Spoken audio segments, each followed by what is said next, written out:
Welcome to Gnanaprasanna astro channel. ఇవాటి వీడియోలో పంచమాధిపతి దశ, ఈ పంచమాధిపతి యొక్క దశ మన జీవితంలో ఏ స్టేజ్లో వస్తే గొప్పగా ఉంటుంది అనే విషయాన్ని వివరంగా తెలుసుకుందాము.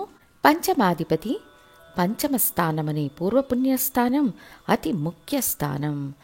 ఏ జాతకాన్ని తీసుకున్నా త్రికోణ స్థానాలనే 1, 5, 9 స్థానాలు చాలా ముఖ్యమైన స్థానాలు. వీటినే మనము లక్ష్మీ స్థానాలు అని కూడా పిలుస్తాము. అందులో పంచమాధిపతికి ఒక ప్రత్యేకత ఉంటుంది. మన జన్మ ఉద్దేశ్యం, మనకు పుట్టిన వారసులను సూచించే స్థానం పంచమ స్థానం.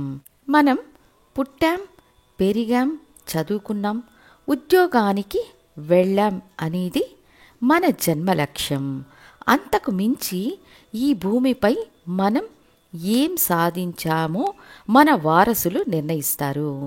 ఇటువంటి పుత్రస్థానం, పూర్వ పుణ్యస్థానం, కులదైవ స్థానం అంటే కులదైవ అనుగ్రహం, పూర్వీక ఆస్తులు దొరుకుతాయా, వాటిని మనం అనుభవిస్తామా, స్వంత ఊరిలో గౌరవంగా తలెత్తుకొని బ్రతుకుతామా అని సూచించేది పంచమ స్థానం మరియు పంచమాధిపతి.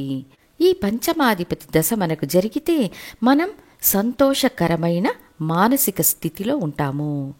మీరు 12 లగ్నాలలో ఏ లగ్నంలో జన్మించినా పంచమాధిపతి దశ అనేది మీకు గౌరవ ప్రతిష్టలను ప్రసాదిస్తుంది.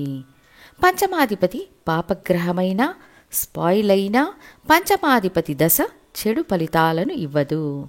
ఒకటి మంచి ఫలితాలు అధికంగా ఉంటాయి, లేదా అస్సలు ఉండవు.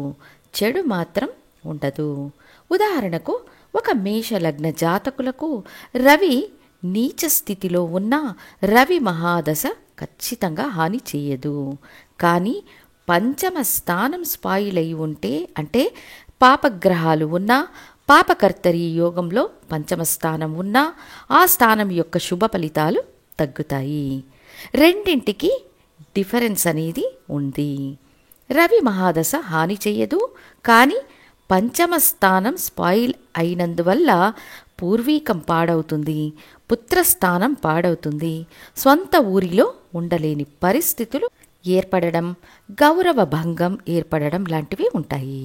ఫర్ ఎగ్జాంపుల్, ఇదే మేషలగ్నం, పంచమాధిపతి రవి సప్తమ స్థానంలో నీచం అనే స్థితిలో ఉన్నారు. రవి మహాదశ జరిగితే నిశ్చయంగా చెడు ఫలితాలను ఇస్తుంది అని చెప్పడానికి కుదరదు. జీవిత భాగస్వామి విషయంలో, పార్ట్నర్షిప్ వ్యాపారంలో చిన్న చిన్న అపార్థాలు, సంబంధ బాంధవ్యాలలో చిక్కులు, సమస్యలు ఉంటాయి. అయితే ఇదే పంచమ స్థానంలో పాపగ్రహాలైన రాహువు, శని కలిసి ఉన్నారనుకోండి, రాహుదశనో శని దశనో వీళ్లకు జరుగుతున్నప్పుడు ఆటోమేటిక్గా కీర్తి ప్రతిష్టలు, అంతస్తు, హోదా, ఆర్థిక వ్యవస్థలో సమస్యలు ఏర్పడతాయి. రవి దశ సమస్యలను ఇవ్వదు. పంచమ స్థానం స్పాయిల్ అవుతే సమస్యలు ఏర్పడతాయి. మంత్ర ఉపదేశాన్ని స్వీకరిస్తారా లేదా అనే విషయానికి పంచమ స్థానాన్ని చూడాలి. ఉన్నత విద్య వల్ల ప్రయోజనాన్ని పొందుతారా, పంచమ స్థానాన్ని చూడాలి.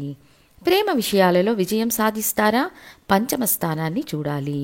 స్టాక్ మార్కెట్ లాభదాయకంగా ఉంటుందా, పంచమ స్థానం పరోక్షంగా సహాయం చేస్తుంది.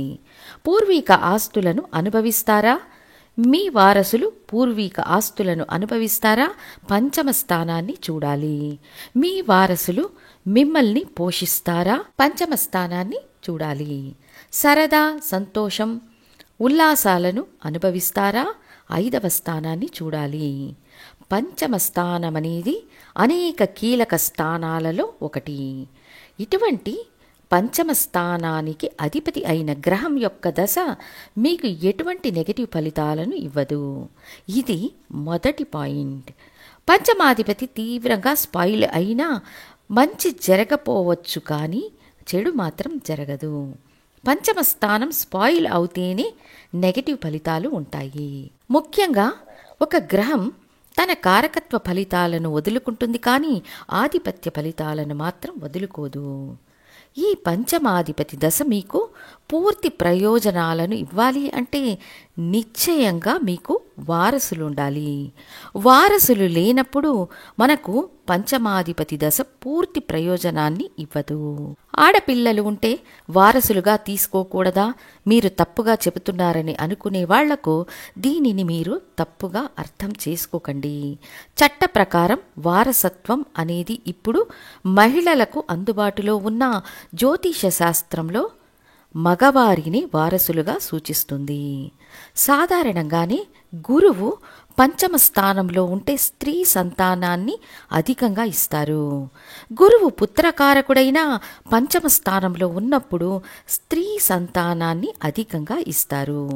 ఇక్కడ కారకో భావనాస్తి అనే రూల్ అప్లై అవుతుంది. సో వారసుడిని కలిగిన వారికి పంచమాధిపతి దశ జరిగితే అదృష్టవంతులని చెప్పవచ్చు. ఇది 100% పనిచేస్తుంది. ఒక మేషలగ్న జాతకం రవి మహాదశ జరగబోతుందా? వారసుడుంటే అద్భుతంగా ఉంటుంది. వృషభ లగ్నం బుధ దశ వస్తుందా? కుమారుడున్నాడా? దశ బాగుంటుంది. మిథున లగ్న జాతకం మీకు శుక్రదశ రాబోతుందా? ఒక అమ్మాయి ఒక అబ్బాయి ఉన్నారా? అద్భుతం, మంచి యోగం ఉంటుంది. కర్కాటక లగ్నం కుజ మహాదశ జరగబోతుంది. వారసుడున్నాడా? కుజదశ యోగాన్నిస్తుంది. సింహలగ్నం గురు మహాదశ జరగబోతుంది. వారసుడున్నాడా? నిశ్చయంగా యోగాన్ని పొందుతారు. కన్యా లగ్నానికి శని మహాదశ రాబోతుంది. వారసుడితో చేరి మంచి యోగాన్ని తెస్తుంది. తులాలగ్నం శని దశ రాజయోగాధిపతి దశ. వారసులున్నారా? ఖచ్చితంగా రాజయోగం ఉంటుంది. వృశ్చిక లగ్నం గురు మహాదశ వారసులతో పాటు రాజయోగాన్ని ఇస్తుంది. ధనుస్సు లగ్నానికి కుజ మహాదశ. వారసులున్నారా? యోగాన్నిస్తుంది. వారసులుండాలి అనేది ముఖ్యమైన పాయింట్. ఇక ఒక మకర లగ్నం శుక్రదశ ఖచ్చితంగా వారసులతో రాజయోగాన్ని ఇస్తుంది. కుంభలగ్నం బుధ దశ వారసులతో కలిసి శుభ ఫలితాలను ఇస్తాడు. మీనలగ్నం చంద్రదశ వారసులతో కలిసి రాజయోగాన్ని ఇస్తుంది. కాబట్టి 12 లగ్నాల జాతకులకు పంచమాధిపతి దశ హాని చెయ్యదు. ఈ పంచమాధిపతి దశ పూర్తిగా మంచి ఫలితాలను ఇవ్వాలంటే పంచమాధిపతి కేంద్ర త్రికోణ స్థానాలలో ఉండాలి. మీకు సరైన వయస్సులో వారసులు ఉన్నప్పుడు పంచమాధిపతి దశ జరిగితే అద్భుత ఫలితాలు ఉంటాయి.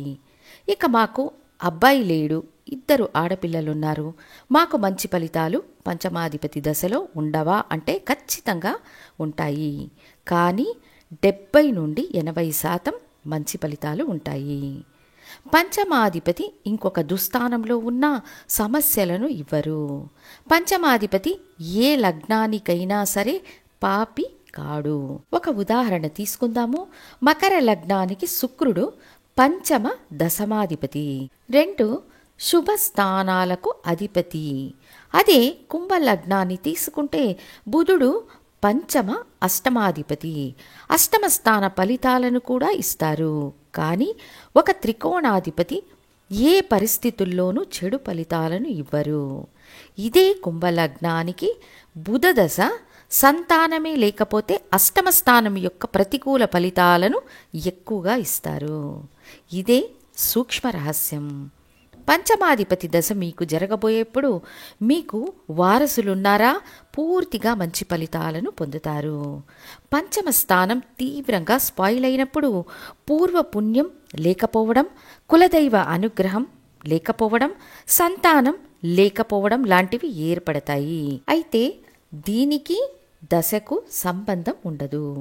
భావద్భావ విధి ప్రకారం ఒకరికి పంచమాధిపతి దశ జరుగుతుంటే వృత్తిలో మార్పులు ఖచ్చితంగా ఉంటాయి. ఎందుకంటే 10వ స్థానానికి పంచమ స్థానం అష్టమ స్థానంగా ఉంటుంది. సో పంచమాధిపతి దశ జరిగేప్పుడు చెడు ఫలితాలు ఉండవు. పంచమాధిపతి దశ మీకు యోగించాలంటే మీకు వారసులుండాలనేది ముఖ్య పాయింట్. పంచమాధిపతి దశలో కులదైవ అనుగ్రహం ఖచ్చితంగా దొరుకుతుంది.